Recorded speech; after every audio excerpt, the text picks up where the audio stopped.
Seperti hanya Anda bilang terhadap saya di telepon, saya masih anak bau kencur. Saya anak kemarin sore, saya anak kecil. Jadi saya terlalu besar lah kalau saya kesini dianggapnya sebagai saya terlalu berani. Saya sebenarnya nggak berani sama Anda. Saya nggak punya apa-apa loh. Kenapa Anda begitu ngebetnya pengen membunuh saya, nyantet saya dengan media ayam itu? Kan kasihan itu Pak ayam mau mati itu cekek-cekek. Mati itu nanti Pak. Kasihan kan tuh kan. Makanya dari tadi Anda jangan nyerang-nyerang saya. Untung saya kuat dari ayam yang mati. Aduh ada Karena aja. saya belum puas. Ya kan kasihan hewan yang disiksa. Biar saya aja yang disiksa. Belum mati kalau saya. Biar saya aja yang mati Pak daripada ayam mati, kasihan. Ini hanya medianya. Ya makanya kan dari awal juga saya lagi di depan aja Anda sudah nyerang-nyerang saya. Kan alhamdulillah atas izin Allah kan ayam yang mati, bukan saya.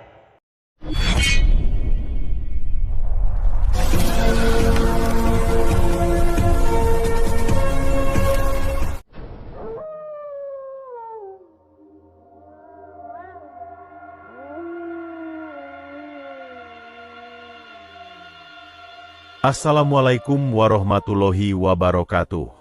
Sahabat pemirsa yang dirahmati Allah Subhanahu wa Ta'ala. Selamat menyaksikan kembali kisah dakwah Ustadz Kang Ujang Bustomi, dan semoga keselamatan senantiasa terlimpahkan kepada kita semuanya. Kisah ini adalah ketika Kang Ujang Bustomi ditantang duel oleh seorang spiritual yang bergelar dengan nama Uyut Balung Wesi. Sang Uyut tidak terima atas aksi Kang Ujang yang telah menghancurkan para spiritual dukun santet. Dan dia menantang Kang Ujang Bustomi adalah untuk menghancurkan Kang Ujang dan membunuhnya. Lalu apakah yang akan terjadi ketika Kang Ujang berduel hebat dengan Uyut Balung Wesi ini? Silakan disimak kisahnya selengkapnya. Dan semoga Allah Subhanahu wa Ta'ala senantiasa memudahkan Kang Ujang Bustomi dalam menjalankan setiap misi dakwahnya.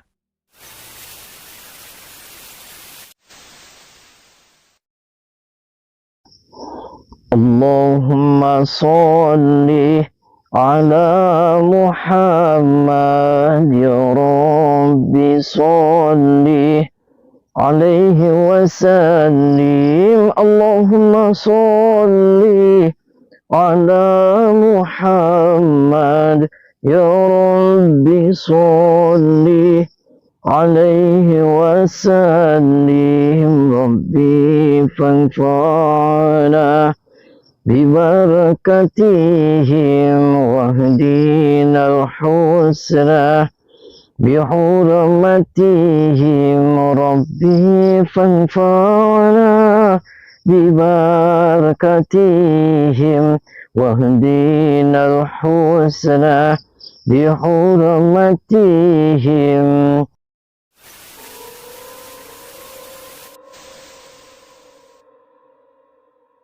Sahabat Kang Ujang Bustomi yang berbahagia.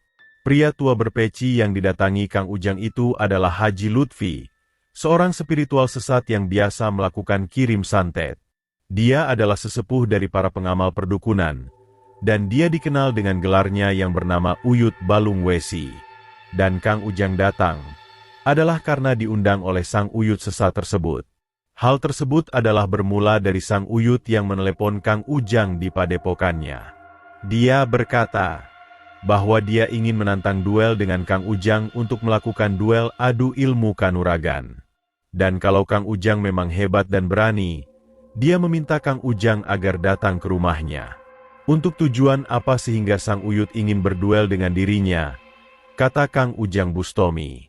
Sang Uyut mengatakan, dia sangat marah atas aksi Kang Ujang yang telah mengobrak-abrik eksistensi para dukun santet. Para dukun yang dihajar Kang Ujang itu kebanyakan adalah murid-muridnya, dan dia tidak terima atas perbuatannya itu. Para dukun murid sang Uyut itu telah melakukan kirim santet kepada banyak orang. Mereka juga biasa meniduri banyak perempuan. Sudah sewajarnya Kang Ujang menolong para kurban mereka, juga menghentikan sang para dukun yang terlaknat itu. Itu adalah urusan para dukun santet, yang hal tersebut adalah memang pekerjaannya untuk mencari nafkah. Kang Ujang seharusnya tidak ikut campur akan urusan para dukun. Mana mungkin Kang Ujang tidak ikut campur, ketika kezoliman itu terlihat ada di hadapannya. Sebagai hamba yang dititipi Tuhan dengan sedikit kemampuan, Kang Ujang harus menolong orang yang terzolimi tersebut. Seharusnya lah Uyut Balungwesi yang seharusnya mengajarkan kepada para muridnya, yaitu agar tidak melakukan kemungkaran, dan senantiasa menjalankan perintah Tuhan Yang Maha Esa. Dan mendengar perkataan Kang Ujang Bustomi yang demikian itu, Uyut Balungwesi menjadi semakin bertambah marah. Karena itu kembali dia mengundang Kang Ujang agar datang ke rumahnya. Sang Uyut ingin bertemu langsung dengan Kang Ujang, dan ingin membuat perhitungan langsung kepadanya. Dan ditantang Sang Uyut yang demikian itu, sedikitpun Kang Ujang tidak merasa gentar. Karena itulah dengan keyakinan yang penuh, Kang Ujang kemudian meladeni tantangannya. Kang Ujang tahu Uyut Balungwesi itu memiliki ilmu santet yang sangat hebat. Dia menggunakan media ayam cemani yang konon bisa membunuh para kurban yang disantetnya. Dan Kang Ujang kemudian datang dengan seluruh kekuatan yang dimilikinya. Dan benar saja, ketika Kang Ujang sudah hampir sampai di rumahnya, Kang Ujang merasa ada serangan gaib hebat yang sepertinya ingin menghancurkan dirinya. Kang Ujang yakin Uyut Balungwesi sudah menyerangnya dengan ilmu santetnya. Kang Ujang pun terus melawan dengan serangan santet gaib itu. Dan beberapa saat melakukan pertarungan gaib, Kang Ujang berhasil menghancurkan santet yang menyerangnya tersebut. Maka bertemulah Kang Ujang dengan Sang Uyut Balungwesi itu. Tampak di genggamannya ada ayam cemani yang sepertinya telah mati. Dan ayam cemani tersebut, yang sepertinya digunakan Sang Uyut jadi media santet untuk menyerang Kang Ujang Bustomi. Kang Ujang pun berkata kepadanya, kini dia telah datang. Lalu apa yang ingin dilakukan Sang Uyut kepada dirinya? Uyut itu pun berkata, seperti yang telah dia sampaikan melalui telepon, bahwa dia ingin berduel dengan Kang Ujang Bustomi. Namun dia akan memaafkan Kang Ujang jika Kang Ujang tidak melakukan aksi memberantas para dukun lagi. Saya tidak pernah ngebasmi. Emangnya dia curut dibasmi sama saya? Saya bukan Saya malaikat. dengar dari mereka, katanya Ujang Bustomi pernah datang dan hadir. Saya bukan malaikat, saya bukan cemprotan lamuk, saya bukan baikon. Jadi Bapak salah nih, harus saya klarifikasi. Saya bukan membasmi mereka. Emangnya God dibasmi? Hati-hati Anda bicara dengan saya. Kang Ujang berusaha untuk memberikan penjelasan kepada Uyut Balungwesi, bahwa sedikitpun tidak ada maksud untuk memberantas para dukun. Kang Ujang hanya ingin menghentikan kezoliman yang dilakukan oleh mereka. Perbuatan para dukun itu sangat jahat, dan Kang Ujang harus menghentikan kejahatannya. Kang Ujang kembali berkata, sebagai seorang sesepuhnya dari para dukun, seharusnya Sang Uyut mengajak mereka ke dalam kebaikan, tidak malah mendukung mereka ketika melakukan kemungkaran. Uyut Balungwesi sedikitpun tidak ingin peduli perkataan dari Kang Ujang Bustomi. Dia meminta Kang Ujang tidak ceramah di hadapannya. Tujuannya mengundang Kang Ujang sebenarnya hanya ingin memperingatkan dan meminta kepada Kang Ujang, yaitu agar tidak meneruskan aksinya menghalangi pekerjaan para dukun santet. Namun jika Kang Ujang tak bersedia menurut, maka terpaksa dia akan menghancurkannya. Bahkan Sang Uyut juga mengancam akan membunuh Kang Ujang Bustomi.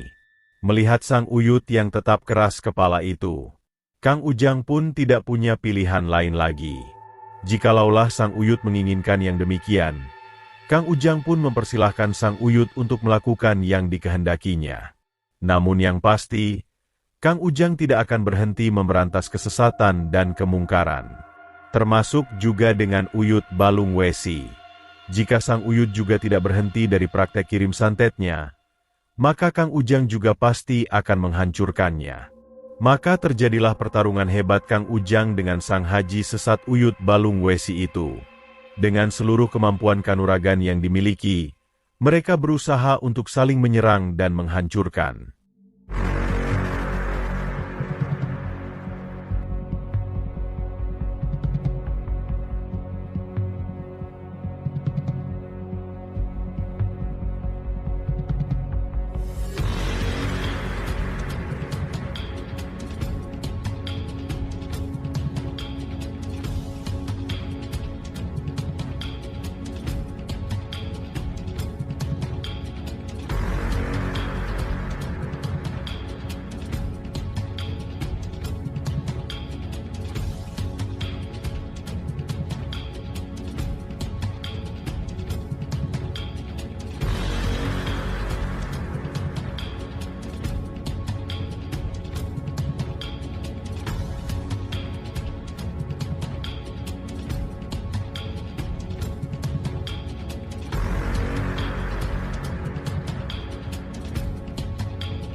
Pertarungan Kang Ujang Bustomi dengan Uyut Balungwesi itu memang cukup luar biasa.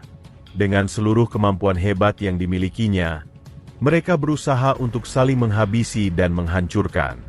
Dan tampaknya, sang Uyut tua itu memiliki kemampuan kanuragan yang cukup luar biasa. Walaupun beberapa kali ilmu hebat Kang Ujang menghantam, sang Uyut masih tetap tangguh dan perkasa. Bahkan, dia juga berusaha berbalik untuk menyerang dan menghancurkan Kang Ujang dengan kekuatan ilmu iblisnya. Namun setelah cukup lama bertahan, sang pria tua itu pun akhirnya sampai pada takdirnya. Kang Ujang mengeluarkan ilmu pamungkas hebat yang dimilikinya. Dan setelah ilmu hebat itu menghantam, tubuh sang Uyut langsung tumbang tak berdaya. Kang Ujang pun merasa kasihan terhadap pria tua yang tersesat itu. Maka dengan belas kasihnya, Kang Ujang mencoba membangkitkan sang Uyut dan mendudukannya di kursinya. Kang Ujang mencoba kembali berkata dengan baik kepadanya, yaitu agar Uyut Balungwesi bertobat dan kembali ke jalan Tuhan Yang Maha Esa. Akan tetapi, sang Uyut masih tetap keras kepala. Dia masih belum hendak bertobat. Bahkan, dia kembali berusaha menyerang Kang Ujang Bustomi. Setelah itulah Kang Ujang tidak ingin bersabar lagi. Dengan seluruh kekuatannya, Kang Ujang kembali menyerang dengan ilmu pamungkasnya.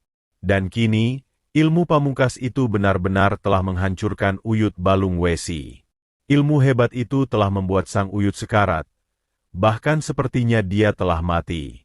Maka habislah riwayat sang haji sesat Uyut Balungwesi itu. Terima kasih telah menyaksikan kisah dakwah inspiratif yang penuh nilai dan kemuliaan ini.